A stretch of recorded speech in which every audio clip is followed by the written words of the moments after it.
Raja Dasaratha sedang dalam perjalanan menuju asrama Guru Vasis. Dia pun berhenti di depan pagar asrama. Kemudian Raja Dasaratha mengganti pakaiannya dan memakai pakaian seperti rakyat biasa. Sang menteri pun berkata kalau dia dan yang lain akan menunggu sang raja di sini. Raja Dasaratha lalu masuk sendirian ke asrama Guru Vasis. Sesampainya di dalam, Guru Vasis melarang Raja Dasaratha untuk menemui putra-putranya, karena itu sudah menjadi aturan di asrama itu.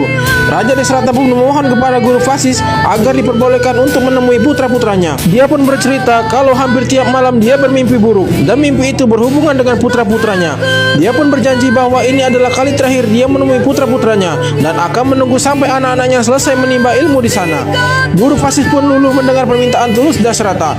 Guru Vasis pun mengajak Dasaratha masuk untuk melihat putra-putranya. Raja Dasaratha pun berkata kepada Guru Vasis bagaimana dia bisa mengetahui yang mana putra-putranya, karena sudah 10 tahun mereka telah berpisah. Guru Vasis pun mengatakan kalau sang raja tidak akan kesulitan dalam mengenali orang-orang yang menjadi bagian dari hidupnya. Kemudian Raja Dasaratha pun berhasil mengenali Bharata, Laksmana, dan Satrugna.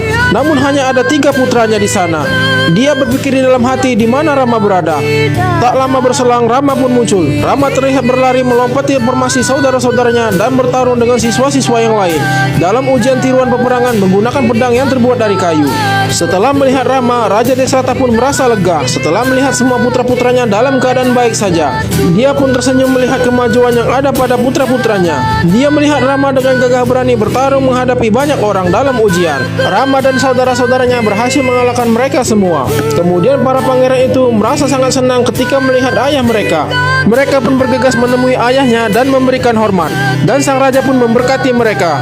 Kemudian para siswa bersiap mengikuti ujian memanah. Para pangeran itu pun berhasil mengenai sasaran yang berupa karung dan kendi air dengan tepat. Raja Dasaratha pun senang bahwa putra-putranya memiliki kemampuan memanah yang baik. Guru Vasis pun mengatakan kalau hasil ujian mereka sudah bagus, tapi ujian utama masih menunggu.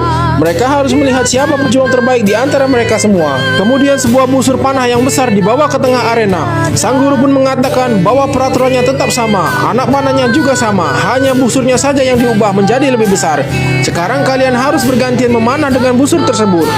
Kemudian satu persatu semua orang mencoba membidik sasaran, tetapi mereka meleset. Bharata pun hampir mengenai sasarannya. Satrugna juga gagal mengenai target. Raja Dasaratha menilai bahwa Bharata harus lebih banyak berlatih. Satrugna harus menjadi kuat secara mental dengan kekuatan fisik. Laksmana mengangkat busur itu dan juga gagal mengenai target. Dasaratha berkata bahwa Laksmana harus belajar kesabaran. Sekarang giliran Rama yang memanah. Dia pun mengangkat busur itu dan menilai ada yang tidak beres. Rama pun melepas tali busur itu kemudian mengikatnya lagi dengan posisi yang benar. Sang guru pun tersenyum melihat apa yang dilakukan Rama. Dia pun kemudian mengangkat busur itu lagi untuk mengecek keseimbangannya. Lalu dia mengambil segenggam pasir dan menjatuhkannya untuk melihat arah angin.